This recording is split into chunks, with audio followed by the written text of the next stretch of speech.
St Crispins is a former mental hospital on the outskirts of the English town of Northampton.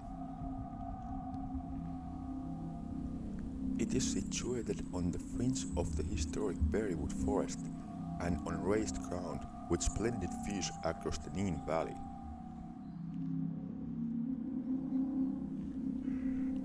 It was one of the first hospitals of its kind when it opened in 1876 after several years of construction and one of the last to close its doors in 1995.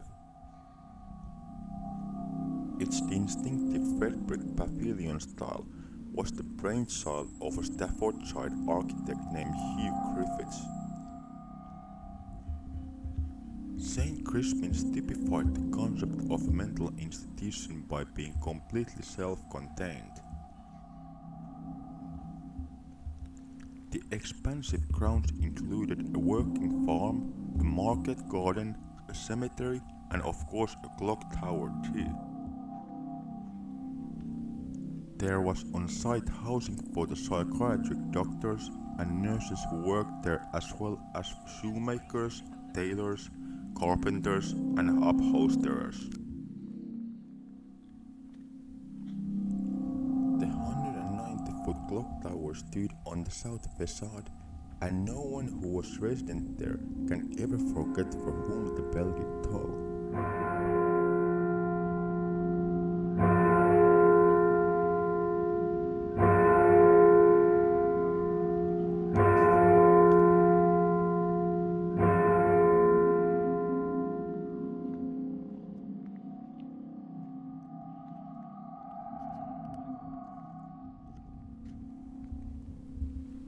Northampton was the town and country around which the English shoe industry was centered, and Crispin, the saint of leather and shoemaking, was its spiritual patron.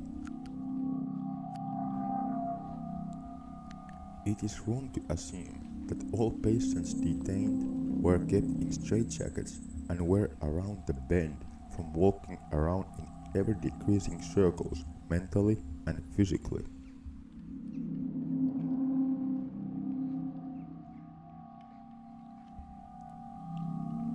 Confined spaces at St Crispin's meant endless corridors which led nowhere.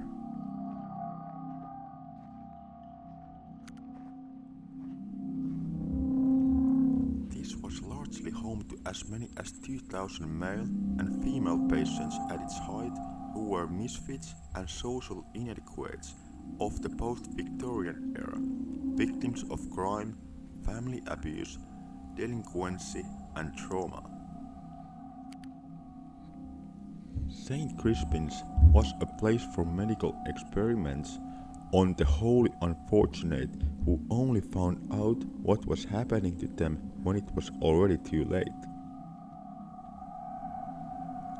The introduction of free national health care in 1948 took away the paper labeling but intensified the experimentation and, of course, the intake of patients.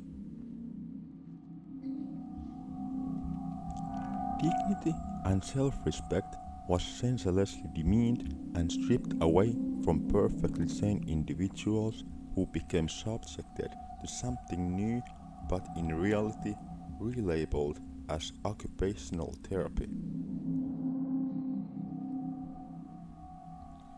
It is not so far removed from the truth to say that the real loonies in the asylum were those who thought they knew what they were doing and who did not.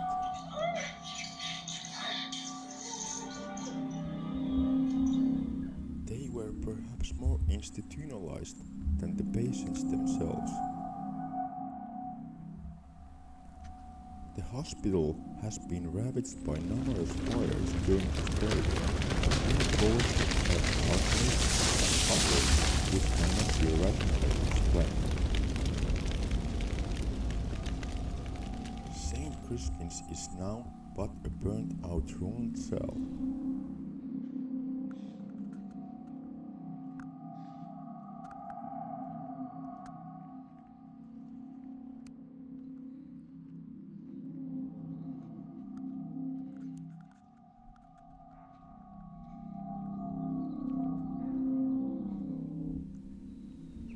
property developer bought the whole site and developed part of it into residential housing at the turn of the millennium.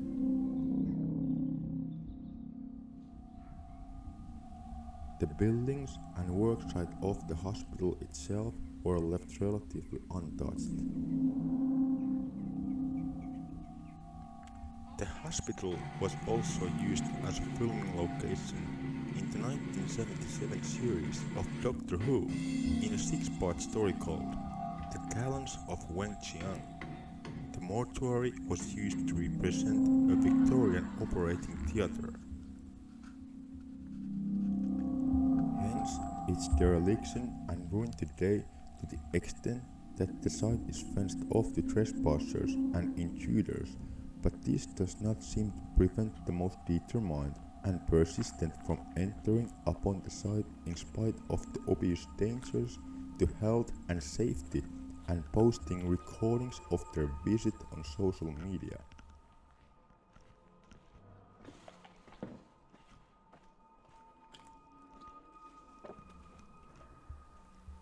The ghost of St Crispin is so much more than a nurse looking out of a third-floor window. Paranormal messages transmitted by a restless spirit who once was a cobbler and another who was a traumatized soldier from the Great War.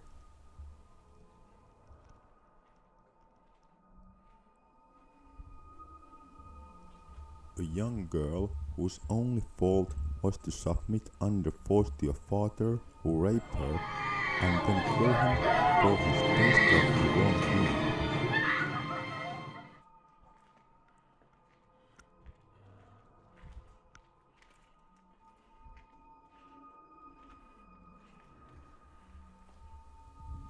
St Crispin's is a place for clear minds and a social conscience, and the ghosts of St Crispin's live on to this day in 2022.